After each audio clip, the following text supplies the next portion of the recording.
وجے پور سے خبر ہے کہ ضلع پولیس نے ایک بڑی کامیابی حاصل کی ہے۔ پولیس نے ایک خصوصی مہم کے دوران صرف ایک ماہ میں 340 چوری اور گم شدہ موبائل فون برآمد کیے ہیں۔ ان موبائل فونز کی مجموعی مالیت تقریباً 3 کروڑ روپے بتائی گئی ہے اور یہ تمام موبائل فون اصل مالکان کو واپس کر دیے گئے ہیں۔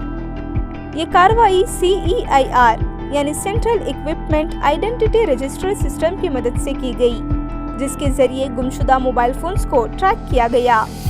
اس مہم میں ضلع کے 26 پولیس اسٹیشنز کے اہلکاروں نے حصہ لیا۔ اس آپریشن میں بسوانا بگیڑی، انڈی، وجے پور سٹی اور دیہی علاقوں کی پولیس ٹیمیں بھی شامل تھیں۔ SP لکشمن نمبرگی کے مطابق اگر شہری اپنے گمشدہ موبائل فوراً CEIR پلیٹ فارم پر رجسٹر کریں تو ان کی بازیابی کا عمل بہت تیز ہو جاتا ہے۔ مجموعی طور پر عوامی تعاون اور جدید ٹیکنالوجی کے استعمال سے وجے پور پولیس نے ایک بار پھر اپنی مؤثریت اور عوامی خدمت کے عزم کو ثابت کیا ہے۔